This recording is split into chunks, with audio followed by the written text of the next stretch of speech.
Hello viewers, আসসালামু আলাইকুম। আমি তানিয়া, রান্না করে আপনাদের সবাইকে স্বাগত। আমি আজকে রাঁধুনি ফালুদা রেসিপি করে দেখাবো। তার জন্য নিয়েছি একটি রাঁধুনি ফালুদার প্যাকেট। প্যাকেটে রয়েছে 2টি জেলি প্যাকেট ও একটি সাবুদানা নুডলসের প্যাকেট। এগুলো রান্না করে দেখাবো। এর জন্য চুলায় একটি পাতিল বসিয়ে দিয়েছি। এতে 1 কাপ পরিমাণ পানি দিয়ে দেবো। তারপর 5 মিনিট ফুটিয়ে নেব। ফোটানো হয়ে গেছে, এবার নামিয়ে নেব। এবার লাল প্যাকেটটিও ফুটিয়ে নেব। পাতিলে আবারও 1 কাপ পানি দিয়ে দিলাম।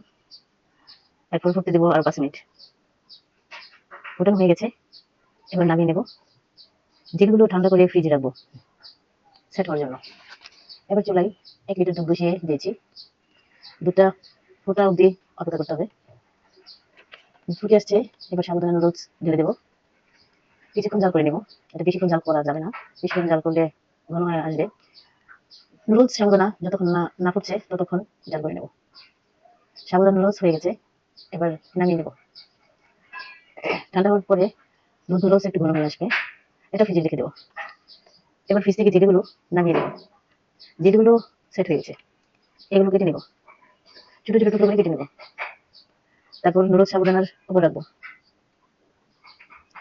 এভাবে লাল জেলিটাও কেটে নেব। কাটা হয়ে গেছে, বাটিতে ঢেলে দেবো এর উপর। এবার কাটা ফল দিয়ে দেবো। আমি এখানে কিছু আপেল, আঙ্গুর, আনার, একটি কলা ও বাদাম কেটে নিয়েছি। এগুলো দুধের সাথে মিশিয়ে নেব। মেশানো হয়ে গেছে, তো ভিউয়ার্স দেখুন কতটা সুন্দর লাগছে। ফালুদা মজার একটি খাবার। এই রমজানে ইফতারে এটি খেলে একদম টান ঠান্ডা হয়ে যাবে।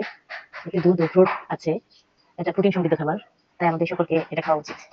আপনারা অবশ্যই এটা রমজানে ট্রাই করবেন। আর এটা ভীষণ মজার একটা খাবার। আর আমার রেসিপিটা যদি ভালো লাগে তাহলে অবশ্যই লাইক কমেন্ট শেয়ার করে সাবস্ক্রাইব করে আমার পাশে থাকবেন। আল্লাহ হাফেজ।